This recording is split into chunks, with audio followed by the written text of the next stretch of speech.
ene Police Church Odoko for Gampa Original Group B ene Gampa Group C Law Faculty for ni nyina mo nso oda mo asinya me enhyira mo papa mo ye ma no eye fedodo nti grandpa enso ye koso akase nyame oncheche owe na yes nyame ya adomo enso a 7th March eye memende ebe na wotwe 7th March no nso no ye di nana amaboafo a nana amaboafo a ni 1 week ofrimu ya last week no na nyame ya adoma 7th March 6 a.m. and ye di nana amaboafo a 1 week no ewo Asofa news station nana amaboafo anua eye Daniel Edun cancer a oye adwuma ewo UTV ne sister ena efrimu nti eya na adofo no makwakuja no entertainment industry nim no munim no say Matcal Entertainment nti anase Danny Classics te ya na makwakuja no yeda mo asese mo beko Azel Vogue Azel enebehwe nana ya hwana di nwi ya begu yi ebeye munkaila me bona ya honti ase we ojana me yi aka ne tem say udi nyina beto ha enyini e come on nyabuche me hihye omu nyina ama na ya wajibi akoma Mrs. Ofie pacho enemi she 3-piece o me blazer no very lengthy one long one me say lengthy one bro for bonny kan Ghanaian language dey katwi na wonto pacho me blazer na long me blazer na long na she zip bi wo ka me sorry ya ka mu behu make a photo na media to me Instagram page Miss Konama na me bi so ato me Facebook ma me ya Konama na me bi so akọ YouTube Konama TV official me handles no me de beto na suppose me say Bank of Ghana governor na the etiamani age no proudly made in Ghana including ina na ewomu ni nyina Azel so wato ne boase ya mi dwudwu na me si dwudwu me Azel dwudwume enu wadwudwume sa nu o won say o shata de pa o confidence e kosoro woni je me se me gina wona hu me blazer na je any picture de betwa Max also bebo be yi me photo na me de bia to na Azel I'm loving it o mo ba nya say we are sure eka ho 3-piece complete ane Azel Vogue na pam ni nyina chief ojije mi ameso ya gina ho edi mo pass am kan che chief o yansa ameso ya gina ho no me be say me hu say white no ka ho because mami fi no there be mami fi ina na green chief no won wa ba o yes say ana me koye penso ana fe wadwa tina sikom yesterday na Azel Vogue adwudwi ne nsa no pacho we made in Ghana intimidate any gie any audacity no kon for Azel Vogue amount she say wo she we yakọ office etil saying kala bia open no media no o sha on say mediopia de pa o ma me white inner na me fabric no off white creamish with white just say Azel I just love it me kan for Azel amount say wo pe bia share announce say wo pe se wo pamade wo ye fashion designer and fashion illustrator knowledge na wo de kan wonu o kan enu yes wo ye tailor ni wo ye seamstress share ko bia na no fatilapia enti ene yen kan tailor yen kan seamstress yes wo ye fashion designer or ye fashion illustrator wo ke kan si anisa ni panisha Jaina no say ya nkrofo ba o say me pe ya de ni bidie ya ro sha no wa ye delu no wa ye kiko we ne na de ma di sei se nkra wo diko Azel Vogue ensa no pa cho kona koji training na school ni ye bie wo betumi de wa ba mu anu abai wa no wo de na ko no so nyansa no adwuma ene de ehu sensa no adwuma bo pa o it pays inti kona kosia bi na ebeboa Frazel 0244 155 266 no be sort out all dance so man ya no follow no Instagram so amame Azel Vogue enwi no amede compliment ye no Hey mama, the hey mama, emi papa jusu into ukoko awa bi hu. Na sapon se nwi na efe, nwi no so ye the hey mama. Ane enkukra, enko Turkey, enko Dubai, enko China. Hey mama diaba ne bonu so eye into to aton and now pe ba ko bi no. Cause nails and beauty, we a baby thing hair straight one and I may rock in a sano into Ujibia. You are sorted, yes, neither social. Dukuni beka a debo, we a de show to papa na enchemo. Her mama so was painters kotobabi, echo bank chiwa kai se or TikTok into be follow no amami. Z nails and beauty, aka the hair mama. Fresh 055 3837-201 me da wo mo ase papa afei ahon Harry so ma yenkwai na yenkobo enkomo ene de wa wani tua NIB here NIB there into fa daily poster wa share eda atoto ediaba NIB arrest or invitations ahodo Profami Kumfi arrested over $2 million SkyTrain scandal. Ex-NSA Deputy Director Kweku Ohinijan arrested over ghost name scandal.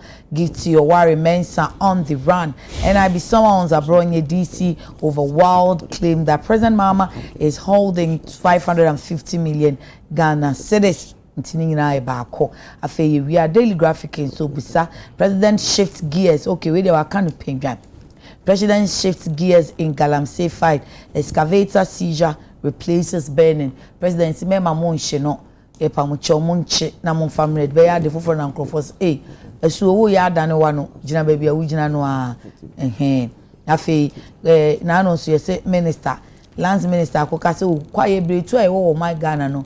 Se ye aduanan nan a emunkuno de enye ye de abiem adani a akwa akodi illegal miners nsem na manfo se na de asem na wo keka ne sa no wo minister kona kokona jema yen a asa won so wabo nsem na oji won se free yen so nti amanfo se nti ebetime free yen sa na nti no so on galam say ye wia nyaba be kan education eno so ba yen no pe comment no mu se ebobo ba de na ebobo ba say forum no education forum na sha say last week you know stakeholders ne say government should not entirely fund education inti sa no mo kan no se aduru ho obi so the suggestion aba say yen levy sika omo money sika free abrochwe no levy 0.5 on diaspora remittances to fund SHS Ora Pia, Mr. Pia, let me give you the name. Ofa Ghanaian Times so Pachoko page 9.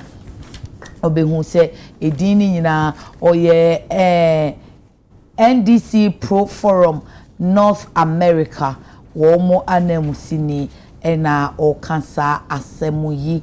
The NDC Pro Forum North American represented by dedicated professionals so inti womu otitinani no ena odisa esusuye aba. I wish or the Arnold appear inti Arnold appear. Yes sir.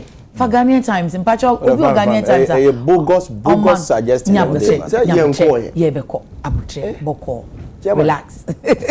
I say chairman the OTM chairman no Godwin Mahama or your NDC communication team ono na otim finfin no o say Godwin Mahama Ayaba and Pacho the party for the my Godwin Mahama until me wo ha me ade happen and say what can say na it say ye free okay Martin timo fa Ayaba nkan Ayaba na ABA you and then they indicate exactly baby am fee sure okay. And a typical kusal a proud one of course you farmer bra ko Ghana on fanship mate why o di shemu aye nyi bi mfrim ti we dia wo na o dia beka ho amaye ti yeso de beka ho ama Godwin Mahama Ayaba typical kusal oye Ghanaian language day no na kusa senior brand here mother language day and obi a beka ne de nkaka crowd dey boko ene ye mi kukuru mponi o da se mo beba me am hu se ne today is today nana ya support special aid to Chief Alan Chemateng nana ya the obeko bank kakra and the wafanu ho se kanina no ye ma wo mangi no ena tete apa and honorable Collins Owusu Amankwa kaneno wo ye MP e ma man for Menchia North obisi NPP amanyuku no anan okofia omo friend chief ti be say ye di nkomo no a se wanye stubborn dia ya na chief no ba easy ti ti say my friend chief a e kan di na chief won to ma me nkan no me ko no abo calling so am kwa na chief ni say okay ope chief no so okay ye da mo ase ano pay say Monday first day of the week na mo dem early morning afem ye mo me enko NIBY nana yes NIB and then the as we doing no attached in current position no cross sound. I am not the topic for discussion. Exactly. Simi adweso. Exactly. Nyame adom. Me ho ye wa beto me ametie ya ma no gire. Me ho eden ba. Weekend you so dey me hu say na usua dey bebre. E wo he. Me dey me pay yi bia. Weekend me call me grandmother yi e wo Odoko police church. Me pese o chiri bibia na o. Baby ana me ayi na me call. Ayi na ko. Ayi na me call. I don't share na nwumre o. Grandpa si odamase. Grandpa Edred I lawyer Edred I. Make sure no make sure. Na don tempi o. Oh me dey mean time pie but Saturday we dey me pie. Saturday we me Kotema. Titema for ye be share our first match. E wo Kyle ladies program na say. Ti ye be share. We invite me na. I me invite you ladies but we man program.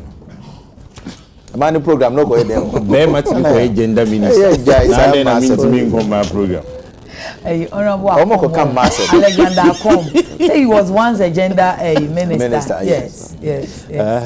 Jade na mean to me come my program. Me chief wo abe say ya o me enka topics no.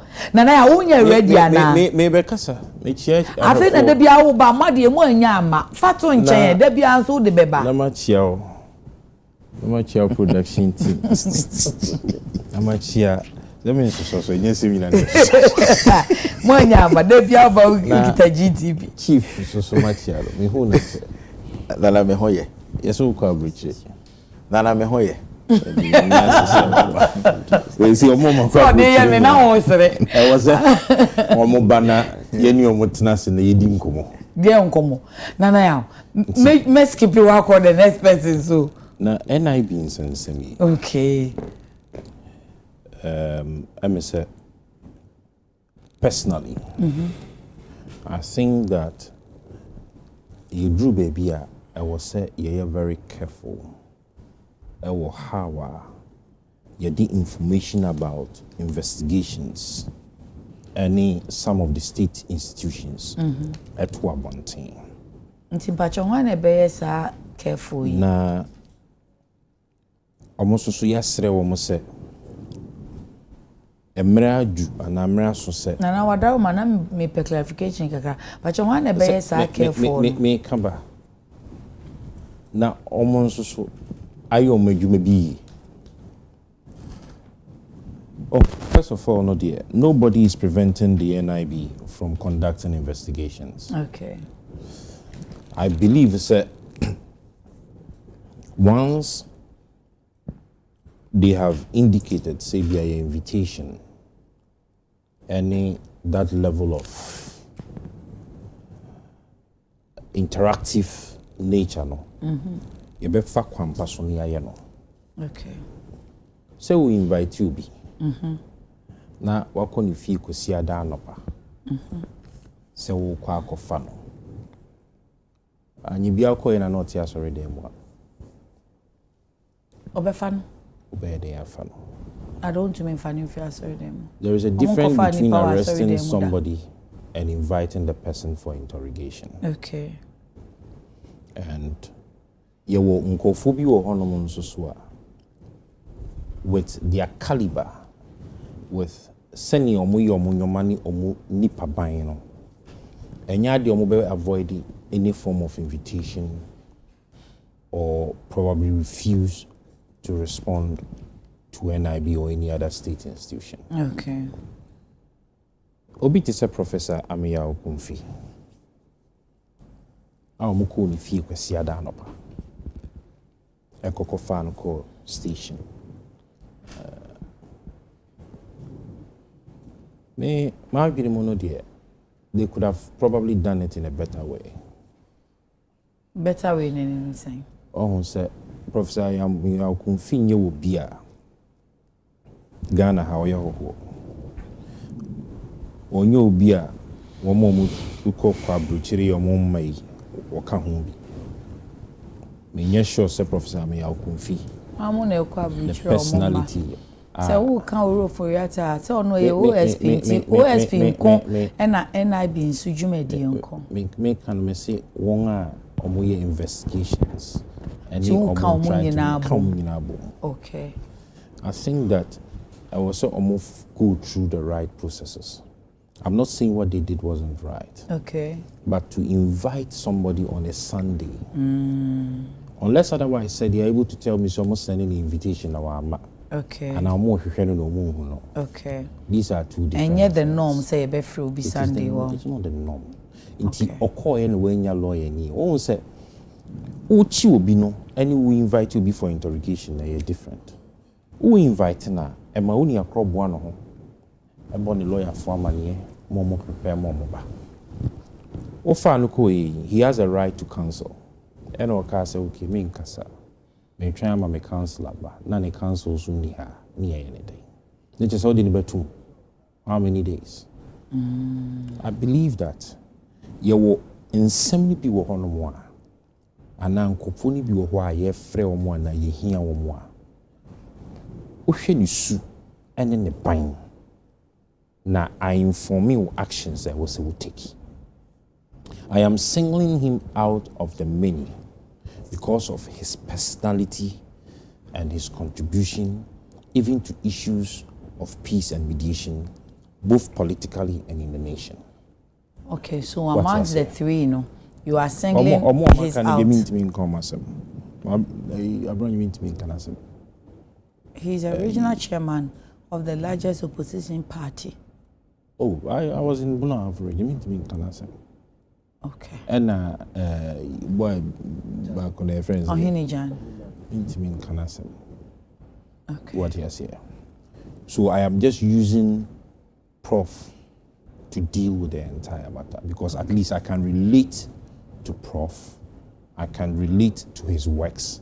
I can relate to his contributions to this nation. Okay. Me patro dem kan what he has here.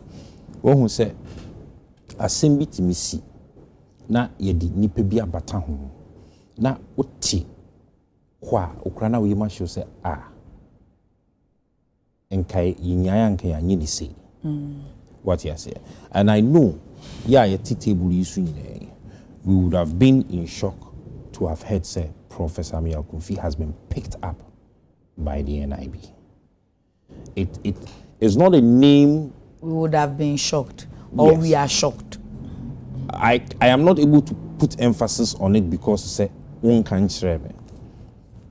I am presuming say that would have been your state. Okay. Okay. I am just presuming that would have been this because that was my state. Me so me bua na me fuele bro for ma na no Friday one na ye ba ye tufu pa. Local language. You don't wanna can. Ana ya so. Me hear me pa. Me chia me chia. Who's that chairman? Or the counterfeit kotowi. Who the bro for some chairman share. Chairman share ni monyam. You don't want to Oh, so asuma mekano. So we need to actually come out clear. Oh nana, asuma mekano. I was see a bar out. Okay. Na ye investigative bodies ni nyina no. Omo ye hu kwan a omo fa so a omo yes anyo. Because nyoma ni bi wo ho no a obia ni ho a me tete no yesi nsɛmti a ye frɛ no eye abra na ye board chairman e Ghana Infrastructure Investment Fund. It has to do $2 million Sky Train Train. Lawyers no ba ko raken kwanchi but o say SAS on person better send ma come akosa until generally almost in the Jumedi Odi as board chairman. As board chair. Yeah. But ukomua and also so in some way yeah. Na yenya etia bontin there. May say board chairman there say be only signatory to an account. Me board chairman say be a Sky Train and Hunsen Semini Investment Fund. Who hwehwemua upia ekokusi finance ministry. Because sikana na da hono finance for na na hwa so. Omono munim ni omode ye. Sky Train. There was an authority in charge of railways. Never. ano mo hwisika so nti as board chairman yes decisions bi ho mo take here I was say bi our answer to but ubehwem kra no na ebi kra na onye directly involved in the day-to-day operational activities of the rural authority and whatsoever and our organization and was omeding omoye say adwuma no ebi omni sika no mo kofa of the koye nti he has to answer to those questions but media the me can say sa Saturday ni Sunday aye fa nkofo ani ade ne de ayo so omohwe no bodi hu adwuma okay what you say ubefa obi we invite you bia Monday to Friday only akrobenya access to the council only akrobenya access to the lawyers ebi ebusuafo kra obetiminya access so information bia na documents bi no here then sabeka say Sunday anopa all right thank you information will be here, the lawyers will be here near at the time being then Sakrabekam. This was not an outright arrest. Okay. I know you different. Say you more initially no invitation into your call and then it became an arrest. Into what did I could do station or arrest now my phone said on friend a lawyer for.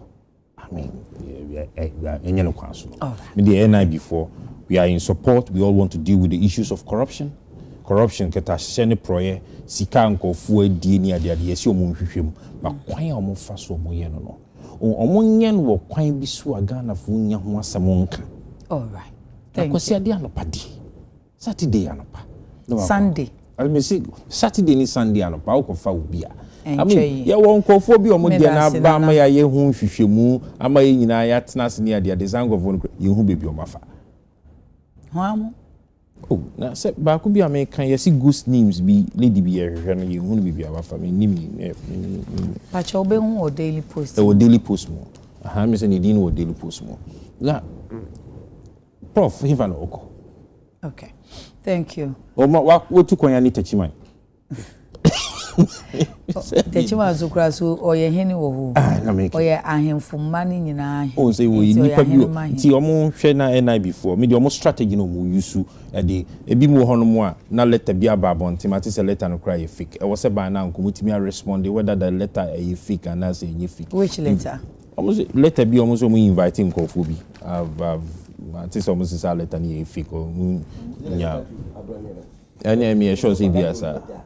And that's what I've seen. And I saw Kaukudu instead of Kaukidi. Okay. I was like, into me read you I was like, into the gaps now or more create no and a man call for the opportunity to feed into it. Okay. It creates problems. Thank you. God do you uncle? Say that now you can off this is my first time yeah. And I don't know. You are doing well. Oh boy. Modern because even though you mba no yehwe na minchia minu abema ene nana de Michiano was several places okay nti onye oho emame yeah before me ko wasem no so no mame enda His Excellency John Dramani Mahama ase na menda the Minister of Defense Dr. Omane Buama ase the reason why I made that Omasiano pawe the agency to which our omode Accord 37 and making sure say the oxygen plant Iowa 37 has been restored. Over the weekend, Omo Echo install the new plant and making sure say baby BR 37 provided oxygen to, i.e. the surgical theater, intensive care unit. And an ambulance service in Nano. And yen to say, I say oxygen niho, and there I say oxygen in you. And ya when change a Ghana for 2 centene a 2 aba a my. Nanipa a yadianswa or say. So I think they need an applause and Nakupon ensure on any Nimdian Yansa or Mode Eboa Amagana fan and Tomapa Ifra. Yeah, on this arrest. Now me tie me near Bema and maybe some simple question. Yeah, Ghana Police Service juma 24 hours. Anameboa. Ghana Police Service juma 24 hours. Okay. Before no na ye chill over the weekends even upe bill kra unya until lawyer Martin Pebu a court on constitutional interpretation on emphasis on the 72 hours issue our constitution Emma Supreme Court declare say a chill irrespective of the weekender a kwan won say betima grant you bail okay and they say police for also arrange you before a court and into I think last year or last 2 years Chief Justice Eshe weekend there was a letter issued from the Supreme Court by the Chief Justice and almost share weekend court I say okay yes so police for year Juma 24 hours okay you are making provision for weekend court into enfon time you beto weekend court no na ye Juma bibia na say na deal with no omo designate so it's not as if every court in no any every court I idea omo enroll okay into or designate some specific court yeah they share that weekend court no ase me sure say ye ko yen nim no other ones no omo run 20 omo run weekends no ebe adea okay me kasa e ka clear the air as if say uchi obi over the weekender against a certain laws of this country ye dem run ebu o man e bia na enye laws no but law kra law no so morality kakra ewo I agree and ade na kwa ni na fatality Sunday there obi ani say Monday to Friday na weekday working days enye now you see enye adwuma bia na a seize on Friday okay your essential service or it doesn't seize Friday okay Ghana police service here then eka ho na na ka bibi say nipa bia ne hu nye hu onye say o tu kwa na say bibi ya meko honum okay you see about issues of security ya na said odi kan no ehun hia ensem fata say ye de niam bi beto abonten okay we so kan ye nti me ne wo ye nim the security details NIB gada ya omoko invite no on that Sunday you and I are not privy to that okay you are getting me okay. And I say a running issue in fact a banra and run by running issue intinu say you betena se na ye di running issue asenda you careful on being specific on matters okay because the full story ember out here but the American question say but a security issue are we going to get the full story you won't get but the American say omo sorry pre consope enka say omo koche no and omo invite no much knowing very well say or a prominent and revered man in our society okay nti so mako in that tangent na say who say omo nim bibia me no ye dade ye nim but omo ntimi inform nso ana o metimi afo until say ye betimi enya full details me no betimi hold on aka say we die adabraka omafom no we cannot conjecture okay to say omafom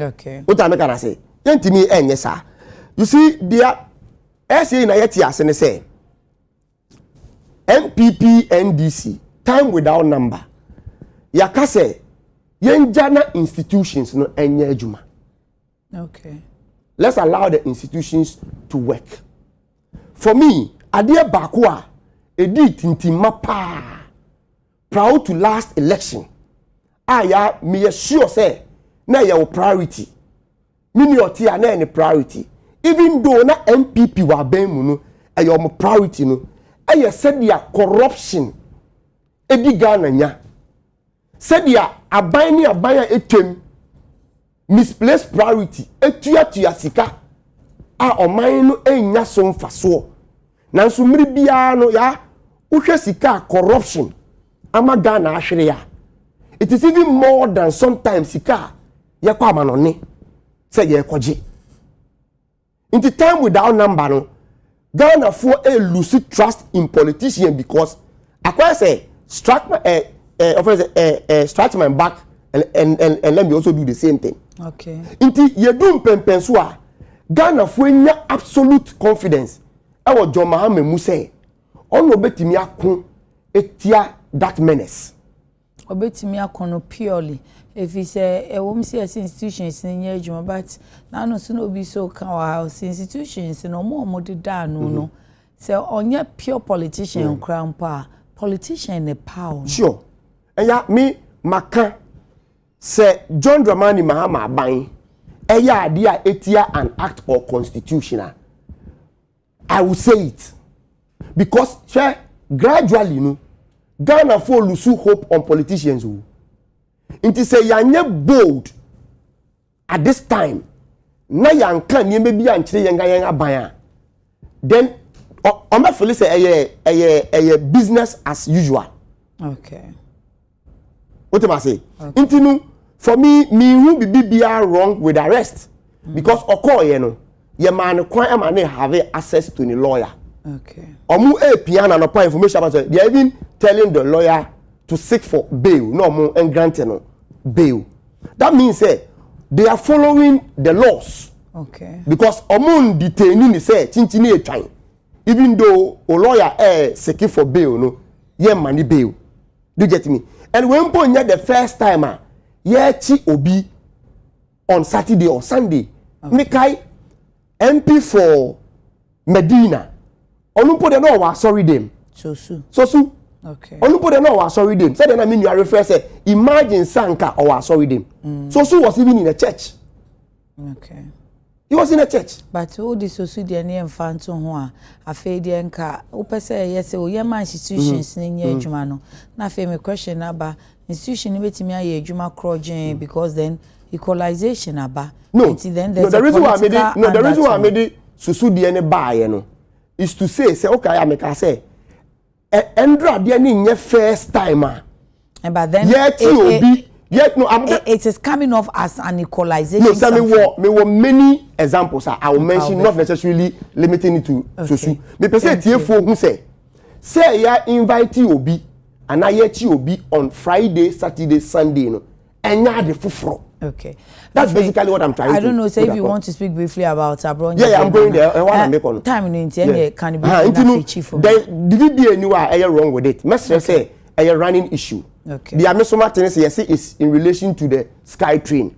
AI, African Investment, I think, company. Okay. One call into contract of about $3 million. Okay.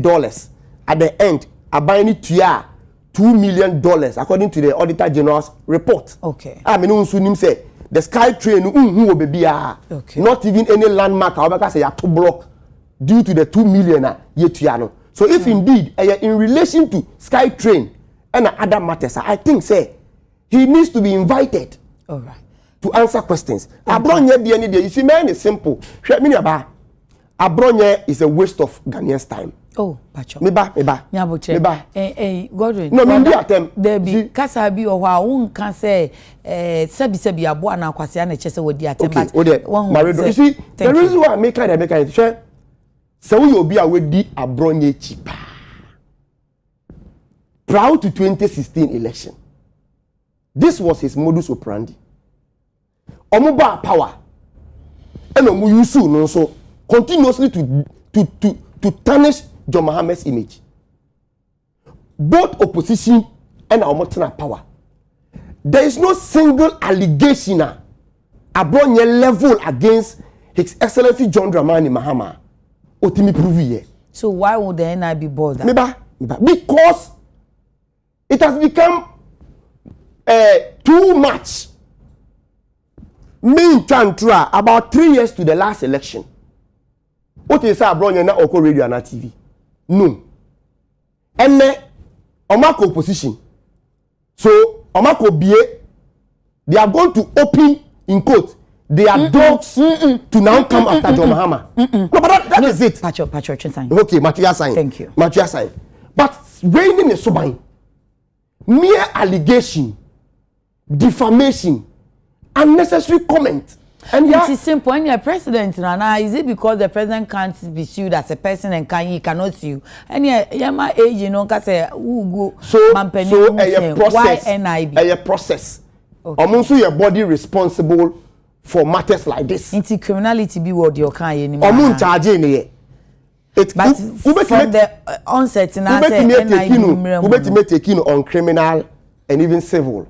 Criminal, they haven't charged him. I don't want to jump the gun. Okay. Me person Marco Kase, you be charging A, B, C, D. Na chino mo de charge sheet ba I contrary to what I'm saying. Communication, you need credibility. But they are making me holding on roughly without a blink of eye. A defamation. Because if the all canon and you true, it's a civil suit. Do you get me? Defamation.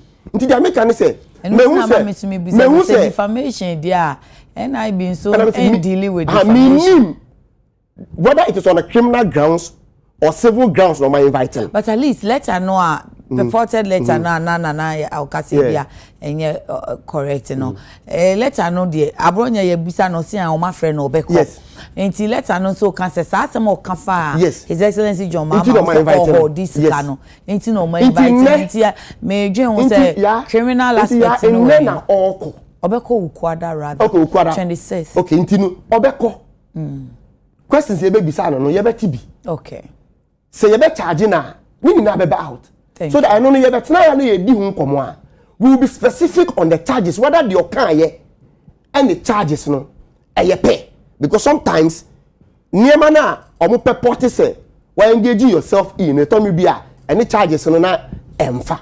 In fact so me charge you who the raw charges no. I think we cannot jump the gun but the American say ni suma na be ye too many matters from national chairman national organizer Nana B making reference say previously individuals can trade Nana Addo Danko Akufo-Addo so former president institution be a new omotonsa at the free one.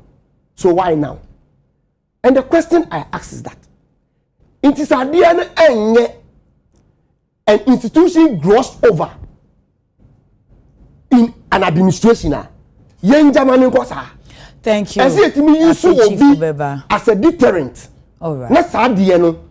Yenja say nipa kwatena radio su TV su a because of political game untinu we say everything and anything to go scot free. That thing should not be accepted. Me that say God. Chief Mentie wo NIB invitation na arrest na ho. Oh, but that's it. Me nuaba. Ma mentia me nua no mo studio ha. Na wo anso so mentia ho afa ye ho na che ho afa me da se na mentia ote kokoso na say to the second sante hene anopai ohene won kwaso ne asante man nyina ne Ghana man nyina mechia obi a party for ni bisa me ho anopai say must we justify everything in this country nti bibia na wo say ye yiri ye ho na ye campisi e be krakra na ni na dem pese bisa me u bisa me nua de bi ko bisa ne problem na o ma wonya kwan ka no pacha o de fa ne se won pe wa no yie o bisa na ono ato chief ye ngo adami wa no baby say was a rhetorical what you say baba ni hu se me justify bibia wa ha no chief acho musa unya na hwe bi mu why Ghana is a country of law. What's here? Emra wo my way mu. But it appears say yenim na ye kono. Aben yi ba ye wasade ye ko ye chi. Kwan ben so. E kwan ni bi na before afaso edi won dwuma yi. Ensese na bi na dwuma. And I'm highly disappointed in National Investigative Bureau. E kwan afaso omo ye omo dwuma. I'm highly disappointed. Onim de ntie ekoye sa amra no onim de ntie ekoye replace Security and Intelligence Agencies Act 1996 there no in 2020 say subantan wenti ne ekosi sa amra oh subantan na before no dan edi okromo ha no enu ti ne ekosi sa amra no ense so mo ye omo adwuma yeah adomo som regime I was on record to have moved sir passage of bail no on the floor of parliament okay onim Dedi kan yehunu se bia na gidin bone ayeti se amayofo e dey political too for political witch hunting okay enti osi asesa omudwumadi omudi including omudi ende omoso enti ne yekoye sa amra no and ye change omo from BNI to NIB and ye ma omo hunu se before class obetima ye wadwuma no before you issue warrant to arrest obiano enye mo na mo say 2 million say mo kwaji 2 million free baby. Oh sir. Yes. So one can come run and me catch them and this I'll take them to court. Me akasa personally I'll take NIB to court. Because emra wo man we mu ye dem ran na ye adwuma. Ye dem ran na ye adwuma. Enkrofo na mo invite wo mo. Mo invite o man kasa o makwa arrest preko. Entino. Invited. And I'm running so more kwan for invitation. Emra no e ka ni pain according to emra ye dia mo a act 1030. Okay. Security and Intelligence Agencies Act 2020 ni ye no. Ye ka di shemu say when it comes to warrant issuance, one, was here free a person of a chairperson of a tribunal or a police or pretendant. Patriotic de mecheno. But this one no issue warrant bia ana. Me ka adie ekoso a tiny say omoni media no bi gun krofo animu ase. Opa se si akọ internet ne ko Professor Christopher Ameyakunfi arrested. So obeti hwan detain.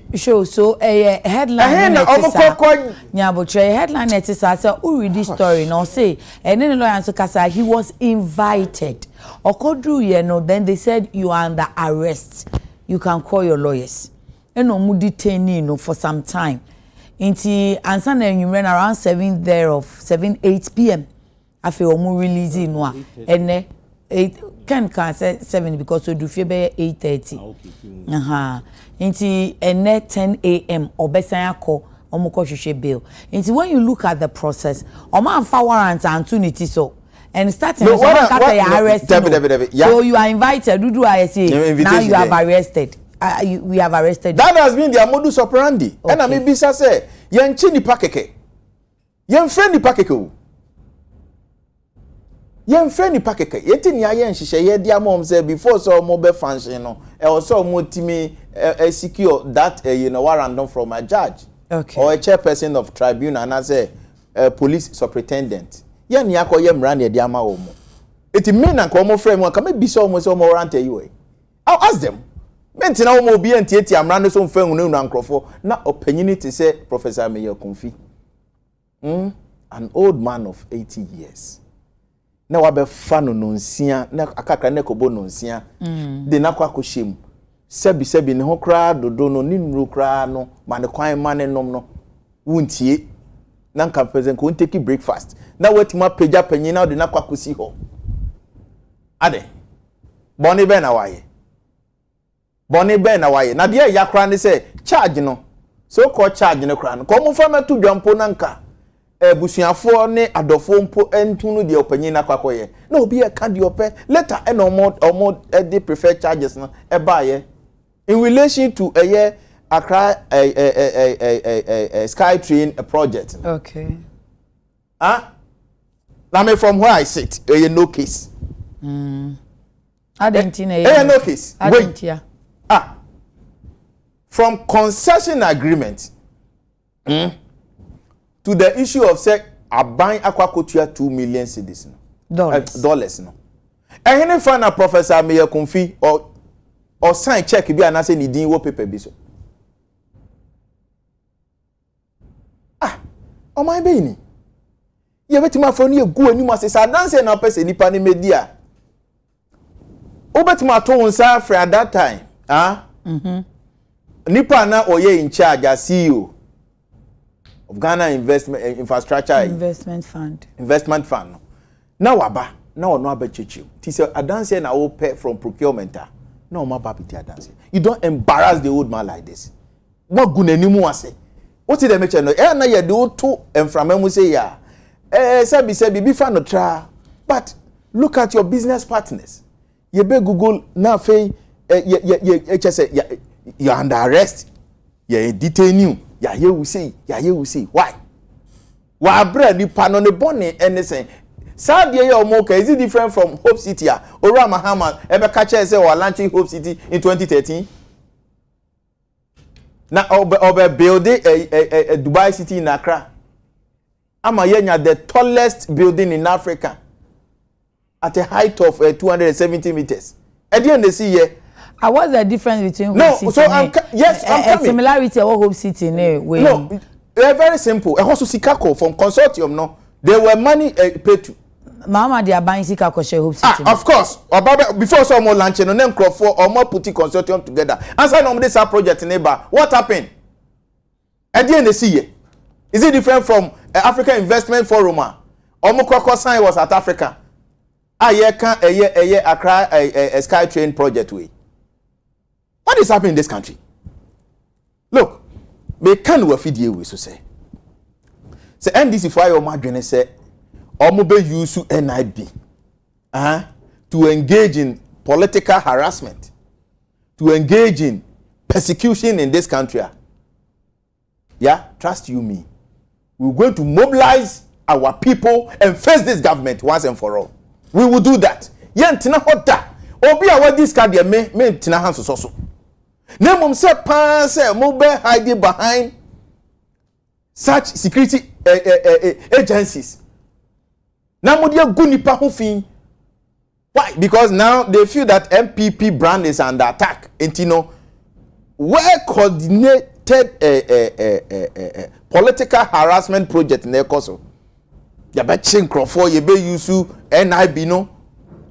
Because this side there, we will not even use police. You be use why? Okay. Obia Dibonia, Emra wo minim. There time crowd we are saying say omo communicators no omo tete radio ni TV so no. Omo ba no omo crucify no omo pronounce judgment on you. They say yera Ken Oforiata dey say. No ma betina ho and no we criminal. Where there's no adverse findings against him, no competent court of jurisdiction, and now pronouncing him guilty. Also, so NDC for the Omanwa Kesiye Kromo ha a gun crofo who fee. Man no so sontino mu gun crofo who fee e kromo ha. Why are you behaving like this? Okay. Nana Duma on Facebook mo comments kakra na making Nana Duma ko say see because Prof is Alan's friend Nana Asapon is not able to speak to the issue. Duke Lakai says whether weekend or no weekend they must be caught. They must be caught. I see. Duke Lakai. Wisdom Fiashide. The problem we have in Ghana in fighting corruption is that when corrupt officials are being chased and prosecuted, the same Ghanaian media and civil society will be complaining. It is harassment, it is witch hunting. And when they are allowed to go to, the same people will say the government is not fighting corruption. Full circle, Ghana's border security seems ineffective compared to that of Ivory Coast. This year, Ivorian guards have strictly blocked cashew from entering Ghana, even using force against those who bypass it. If they enforce these laws in Ghana, if they enforce their laws so strictly, how is cocoa being smuggled out of Ghana? Okay. Mami share full circle we are Jaina obi for Sunya Kwan and Fanny Dieno Emra. TK, that's Tom Haruna from Tema Community One Side, 20 please. This year around, there should not be any mercy. They shouldn't show mercy for the cripple. You mean there should not be any mercy for the cripple? This is what MPP and their foot soldiers did to tarnish the image of this current government then. Mad liar for Hidiemo. I'm not against accountability and transparency, but the same party and government inviting old or previous government officials through NIB to be investigated. Yet the same president is clearing his former appointees under the first regime. Okay, that's his. Noel Eche, please, the NPP man is throwing that into our eye. You can. No, that word I'm not getting it. So, Eche, can you do the editing? I'm trying to edit, but and also it's not coming out. The Don Kapoji. The Don. Wamo biedin why? Inji. Why is born? I'm an MPP member, but I support the harassment because my MPP leaders sat down and allowed the Kufuado to destroy our party. Then the Bureau Edmond, the NPP MP, does not. Inti onu nim your can moon the mumu nim no come there. Leave him. You say your own. You disagree with him. What is your point? So stop attacking him, and then say your point. Musa Ibrahim, good morning, my lady. Anybody that spend Ghana money, they have to arrest that person. So don't mind this. Even though they spend our money, we'll arrest them. So tell them, okay. David L, if you spend Ghana money, then they are saying that you are sick. Whether you are sick or not, we'll arrest you. Ahmed Ashraf Moro, Mamia, please, the NPP isn't ready, is not, I'm not getting it, sorry. May try some edit, but I live in Inti. To what's in that type, auto was it type here. Young Kunyao, tell me baby, I be kind. Inti, young call Godwin. So, Godwin, come on, 30 seconds. 30 seconds, it is. Now, Godwin, a can't court and say, "Man, make one say." I was saying, who said you were selected courts. Okay. A year, Juma. A year 1. 2, you were selected cases. It's me year Juma on weekends. Okay. Not all cases. But the Namika Akusine say these issues are a commercial matter. Okay. A sika asset. What you say? It is a okofa ubi over the weekend. Na hear information on commercial matter no we nya say ibi akoto se wakotutu ana say o de sekan akowo obi oh say ntie kasa na e was say it me take it out. All right, na point to me there. Thank you. Godwin, for our topic, just text now say because of the relationship between Prof. Just a minute. And you don't cast me personal relationship with Prof. All right. And President no or backtrack or Galamsey fighting. Okay, I'll go there. May you see me time about my maintain send me feel. Is that you see me kai MPP buy no. On best basic school or school uniform. Okay. Yeah, bang. Oh no, they changed their uniform. First net that could contain now they've changed it. No, I was a teacher. No, but within NPP regime, I was a teacher. Which of them? Say there's NPP 1, there's NPP 2. I think it started NPP 1 under Napo. So now 2017. Yes. Okay.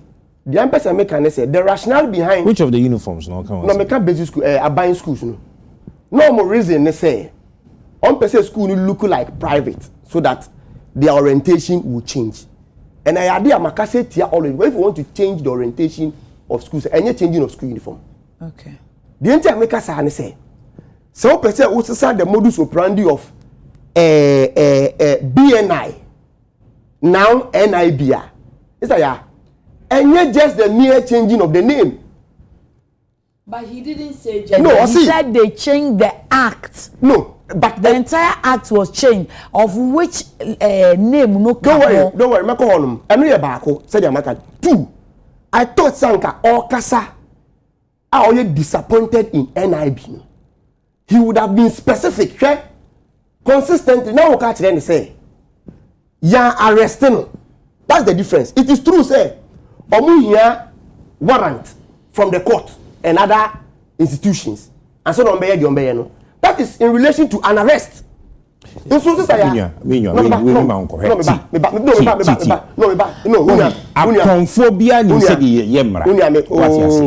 because they know they cannot arrest him. They went under the pretense of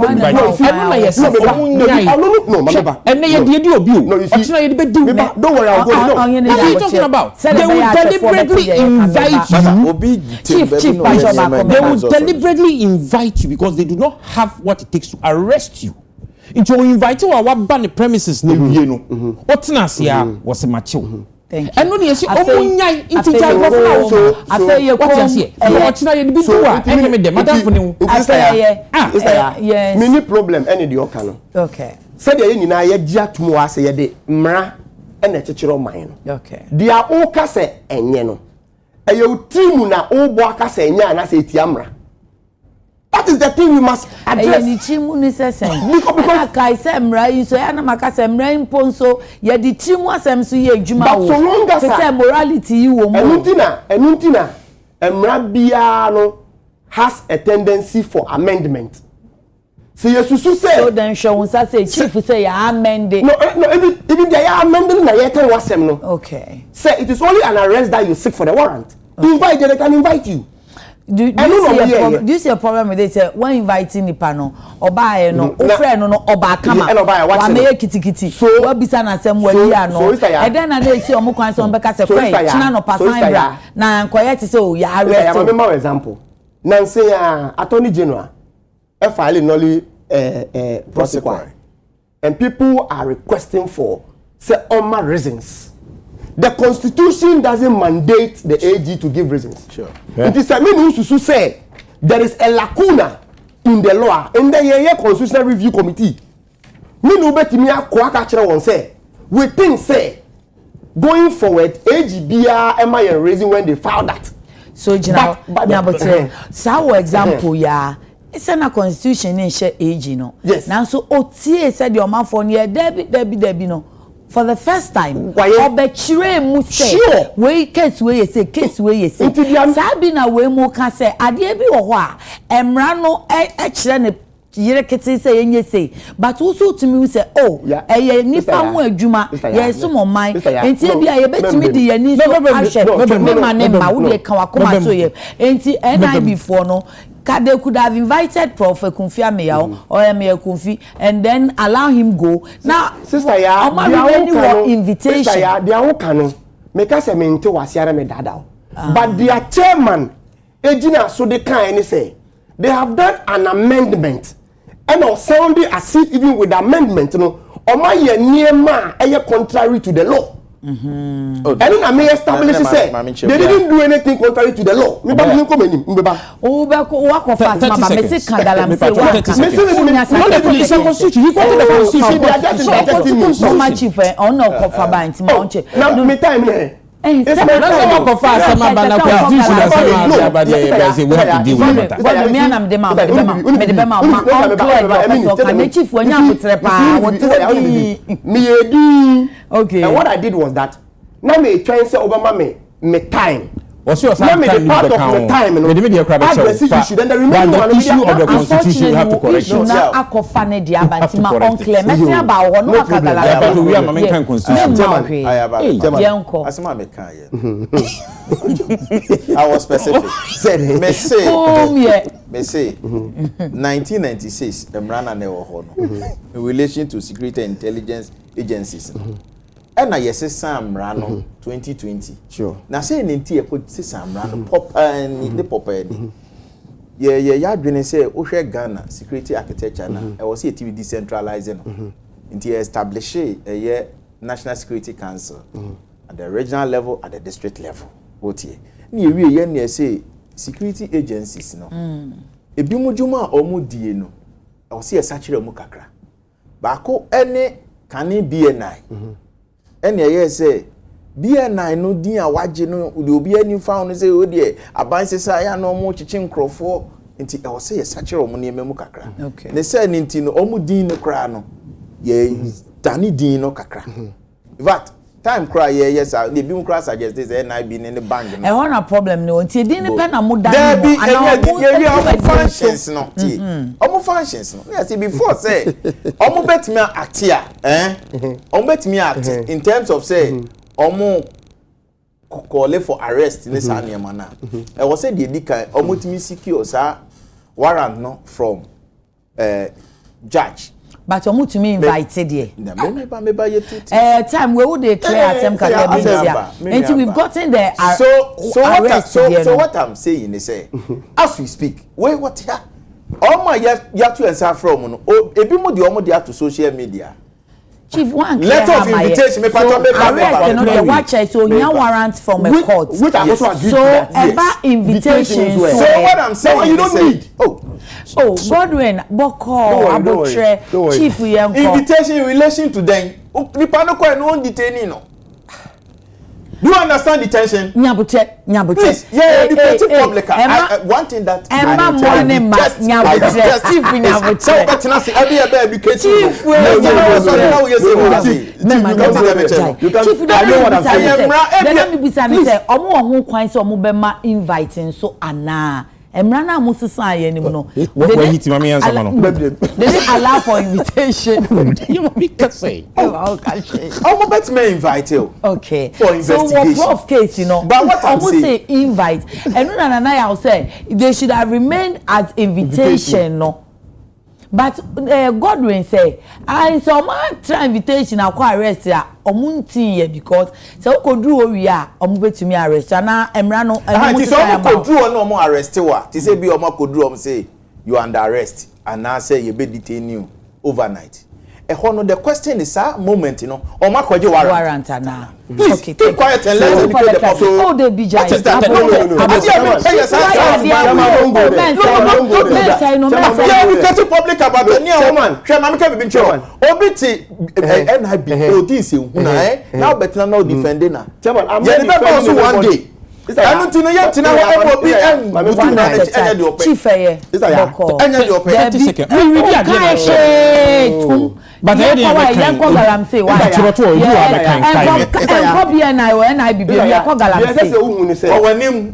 papa no or lawyer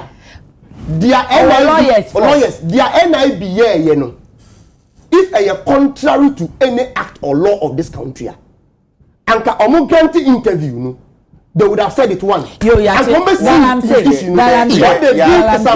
Yeah, this is a privileged information. I personally called the traffic. No.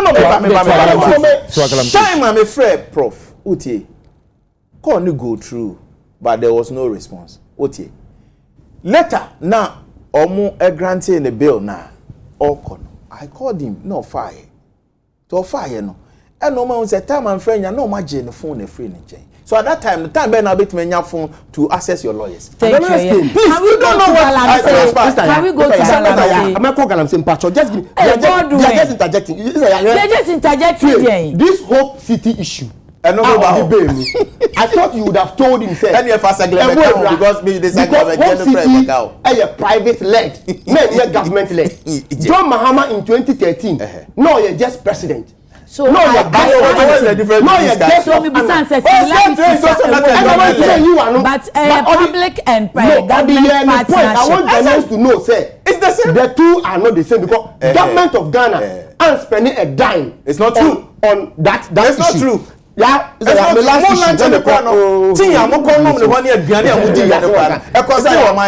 you telling us? You see, Mama Maya create an impression, say. Some human beings are better than some human beings. His Excellency John Dramani Mahama, even though the Constitution requires, the former president, only within first 3 years, and I able to me, I take you on any lawsuit. 3 years after what fee office? Yes, after what fee office. Even after 3 years, the then president officially wrote to OSP for John Mahama to be investigated on Airbus issue. Did you have the moral right to tell that OSP then? Say John Mahama, a prominent person, you're going to Masiana. After forcing, deliberately. You wanted to I don't understand the correlation. Or say Prof is a man of repute. And you're going to Masiana because say some people are not human than some. No. If John Mahama was humiliated, so what was I have to because that's an centralization. I have to because they feel like feel power 100 years. They just left power less than 2 months. A former president was humiliated in this country. Airbus and communicators still sit and talk about Airbus even though he has been cleared. To force Obi Papa into Obi uncle. Thank you. They deliberately decided to prosecute Tiranu swear. I'm sorry.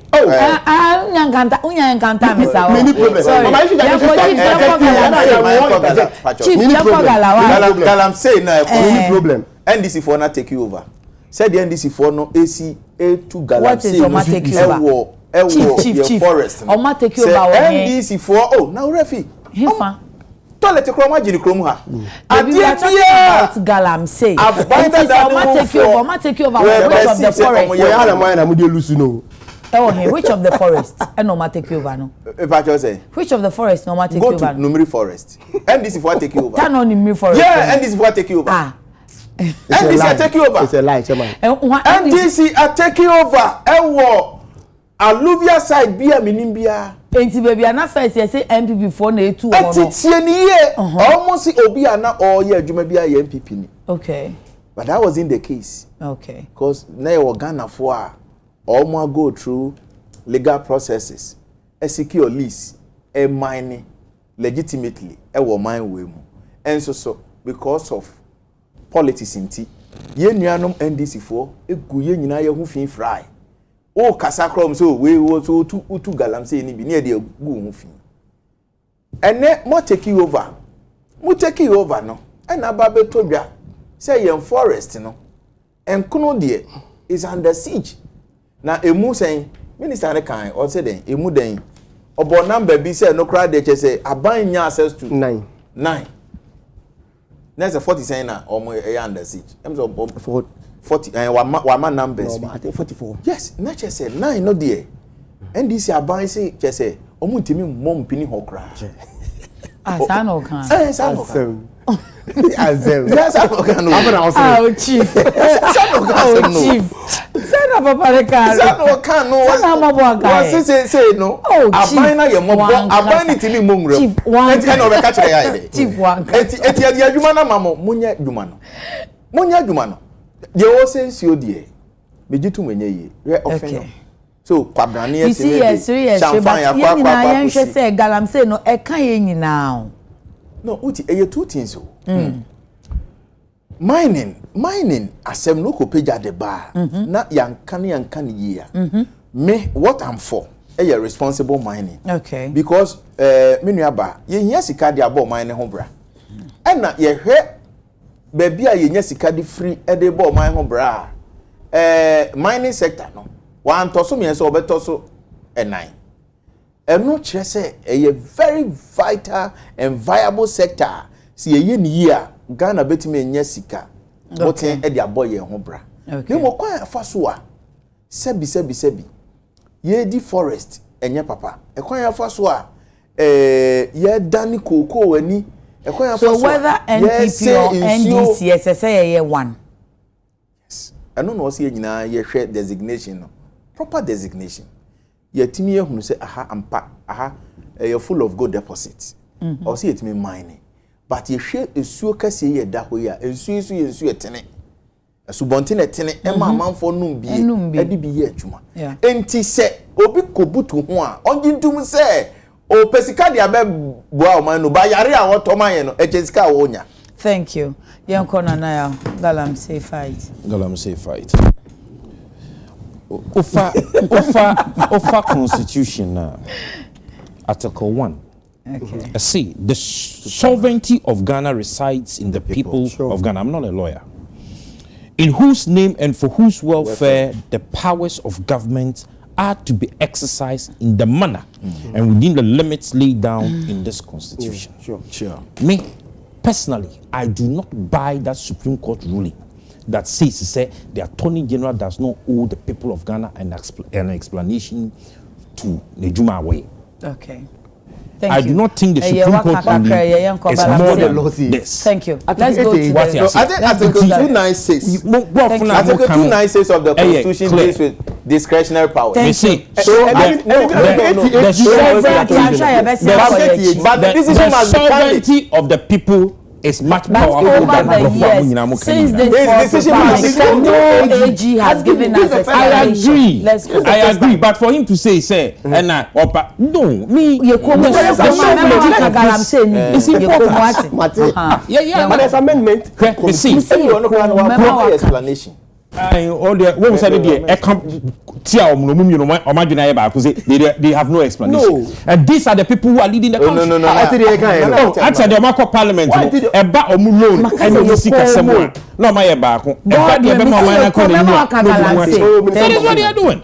What you see? Galamsey, me see the minister, whether defense, whether interior, whether lands and natural resources, they cannot tell Ghanaians, say, Galamseyers have taken over Ghana's forest to the extent that we cannot have access. But he has said it. I see 9 out of the 44 an apology. Are they telling us? It's being controlled by illegal minds. Are they telling us? Say, and now you see, in Tinka Bibia Sigana, ye frafo, asrafo, any weapons, enko defending Ghana. Maybe I'm not a boy, I'm an yes, this is the situation. Now it's not like you're helpless. The weapons are the kind spreading statements. Or say the weapons they are holding in the forest is much more sophisticated than your military. I think Bonnie Benny. NDC aban ya yemre. NDC aban MPP for come here. No am bow forest mu hono. Eno nsunsuanso no. That is what they also any be no can want some no. You see for 32 years say bibi just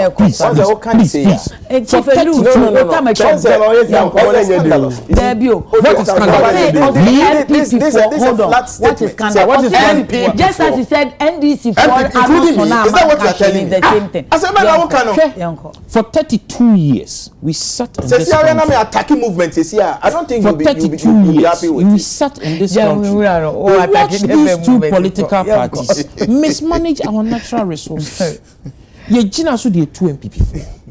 Ni say brand be ye Mr. President and to me amawa. Obeka me say we cannot do anything about it. Now you're worried about the minister now Mr. President now no soon time a graphic bisa say or shifting gears now I have been against the banning. I have been against the banning of excavators. But someone satan no more banning no mama you reason I have been against the banning of excavators. Me see yenji ye here excavators our district sika nkofo because spending on buying excavators for our district assemblies. The drip project. Yet me see excavators in chema district assemblies any in Krasia nkasa sika no enki CV the started buying bi o nti kan me so ya hwe galam see me see those forest areas first of all there should be a proper collaboration between the defense, lands and interior. Okay. They should declare those areas a security zone. Say my friend is saying bomb you can what you say. Topaye. Kwana was here to me kum. They should shoot to kill. Hey. These people are murderers. They are killers. And so I know. Do you know, Busa, that Korea could Busa, Mr. Sapon, say how much does he now spend in processing this water? Thank you. And how much profit do they make? Thank you. What you said, na nipa 500 binti, nipa 50 binti, omukotna, as something he can say, be time. But you can't describe them as murderers. What are they? They are destroying our water and making us drink poisoned water, and you don't think they are murderers. Godwin Kakakraboko, yes, Kangalani Kakra. Can you just briefly? And you think we should praise them? You see, they will say what they are saying because these galamseyers are the main financiers of political activities. Oh no! Don't say that. My answer to the record. Chief, come here. Men kofa bibi Lance Minister. Ye tonsa a friend of Parliament. Okay. Say ombema an update. And na ombe answer a question on enema ekoso. Inti oko Parliament no. Na only Ghana for kasa true Parliament because all your reps were on the nearma obetoye the level of galamsey obetoye until your kind na your report and ya there AC under the NDC or did you obey so I can yes no I'll go there until sa very economical 44 na forest na ni no moye galamsey wo 9 now or say so dangerous that we cannot go no nearma that were happening. It's not true. He took over. It's not true. But this is a fact. Almost since he took over, what has not he true. done? Don't worry, I'll go there. You see, regime change, but establishing the point there. Even though a current minister, it is well established. What are we doing about it? That is what is important. The idea the blue water project and ever. If you want to say the truth, and the Yensueni. Asha say Etiba. Within the collaboration of EPA, Professor Amma Brown, who is doing a yeoman's job. Me who is senior land minister say with that. Is that Oprah? Okay, so no dia hen na ni eti no. Oprah say eti More person, more my information. And I even this event. Me Professor Jampoa. Wako one of the water and cobra. He was passing. What admitted so Prophet. Masa, Jai Obi air fighting against Galamsey. The easiest way is the stability of our water body. Thank you. Unfortunately, education. It tells us that we are working on, even though we are at least on course. Okay. Thank you, Chief Yanko. Education forum. Set third topic or no, Shaz. You started the first topic. I started second. So third topic, he started. Yes, education forum. Almost say government shouldn't fund education entirely. It's stakeholders, no. And NDC professional forum rep no so US say be remittances no. Once someone use app Lemfi tap kika ho no. Have you thought about it? Are they able to pay taxes to the state? Just think I levy almost 0.5% in fund. No, on a research be na why what he came out with 0.5%. Okay. On then no. Oh. And then these are the problems we have in this country. So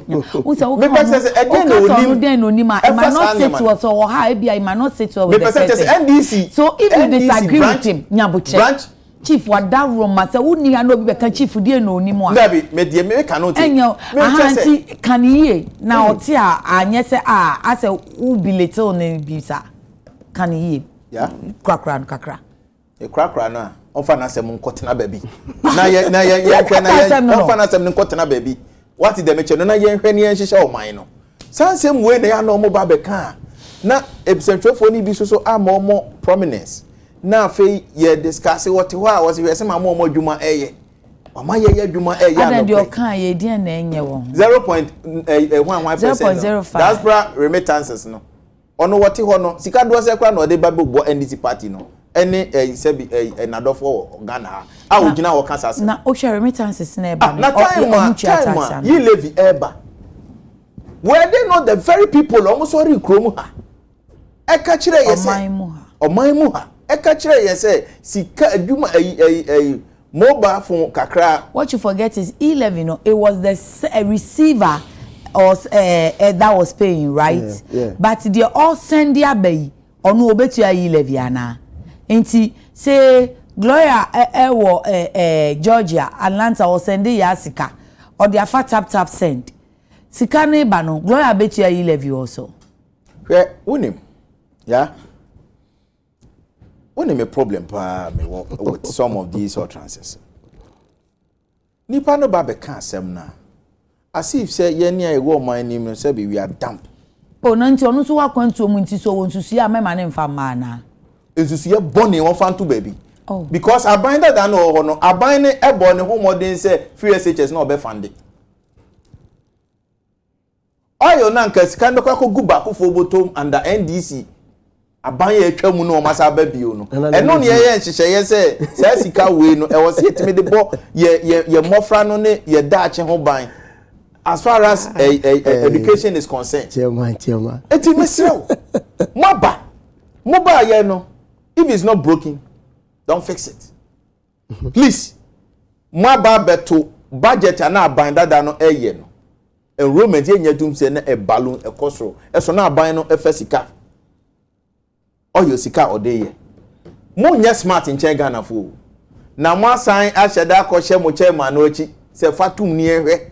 Si ebeka ze diaspora remittances no yenkotete omomote amano ne sika kakra omode ba sika bi onbebe bia de bre ebusuafo no yentete so na yemfa be share education nachi na basa na all you sika na yenya no se sika no mo de yeden. Thank you. Yes, God will. Yes, me nu nya agitu say obia wakwenya se obekere na adwen. Okay. Entina ye educational forum. Isa ya se wo adwene ebi fa sedia ye hihye ye nsuku a ebeko yia ubetimi efi hanom atworo de akoma forum. It is allowed. Okay. Inti onka say no na eba be yewu. In his wisdom a proposal odema. It is too early to be going after the man because obia wa kwenya so be kire na adwen. Okay. There say na agi tumu a ya ja tumu no so ne say we have problem with our schools, which is an undeniable fact. Into your share say ye ba ye be ye educational forum. Now you meet all stakeholders. Me no ka say that stakeholder consultation is ongoing. Ye hwe se dia ye be build on quality. Ni enya so mo no mo ka say ensesa bank fund education. Ni enya sustainable source of funding because me no ka say we don't have any sustainable source of funding. Ensesa bank fund no we share other papers no na former deputy minister of education team for job or say ma sheda o mo de nam wada sa afa mu say free SHS no it cannot be free anymore. Their papers ni na are reporting niema stakeholders no out. Okay. At the end no there will be a proper documentation to the outcome of the stakeholder meeting. Thank you. Now you share everybody thinks it is good. This is your last point. It is the stakeholders that run and must run every institution. Into the person buying you said Article 1 the sovereignty of the people. So what the people want is what a government you must look at and do for them. Thank you, Nana. So okay, you must show. Never should. I know the article being new contact. Anything I hear me too. So the outcome of it we will see. Oh, sir, I don't know. We know how they want to, but you should know, sir. Ghana, say no, your call name. You understand? People, you had the opportunity to deal with matters before. It says a bar. Hey. The sources of funds maybe a yesika and the share your free SHS any educational infrastructure and facilities. As we said, unsustainable. That is it. That's the point. Very much unsustainable. Meme dear, papa no kasa say yemfa 0.05. I was trying to 0.5. 0.5. I was trying to look at how much Ghana enya in terms of remittances. Okay. Now nkama compute the 0.5% of that return no. But me no pay me figures no.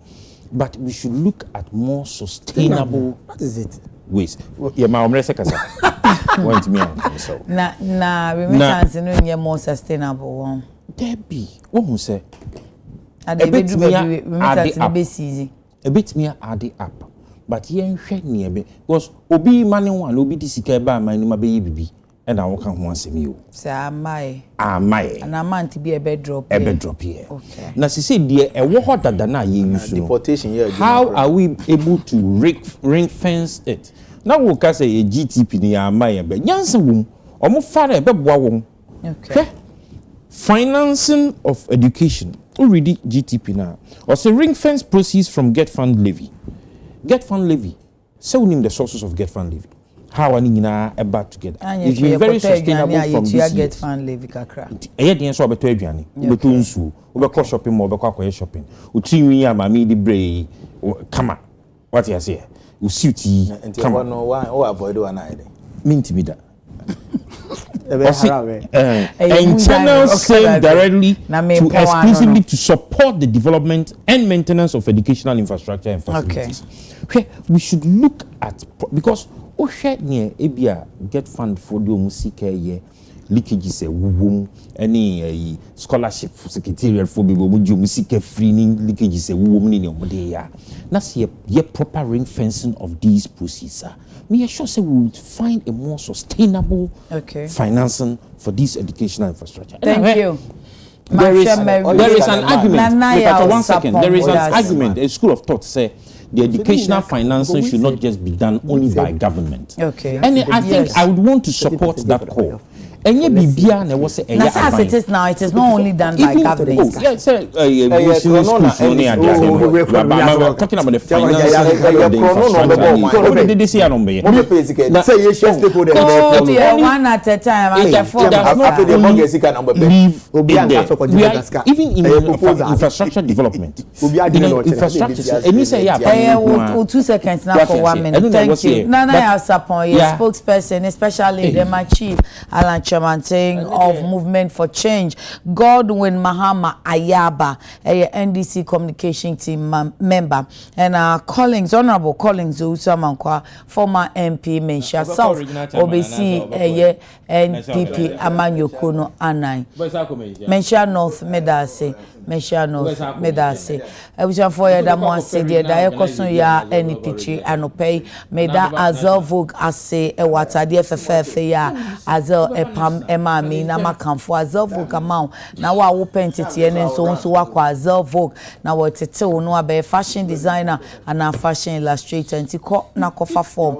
Wa wo ho ana wo fa ma wunua oba odofobi. For Azel Vogue 0244 155 266 0244 155 266 or dance man. Her mama Z Nails and Beauty or Spenters Kotobabi Echo Bank Chiwape enso ton emi papa emi ahodo into Ushemia and then measure straight yes baby thing hair straight 20 inches fe to da na nyema shekeli esi pixie curls to da wavy to da say enwi de ahodo ene mu colors ehwo yemi papa ajusu intimacy enwi DSP na chese do so pono na abinya nti utu aton upe baako he mama sebra ya follow no TikTok mami na kai say di ni Z Nails and Beauty aka the hair mama for 055 3837 201 anope ye da bedwafo ase da mo so mo ase abonti abedwafo se mo so mo hwe yen muni ho aye ni onyame yadom ochina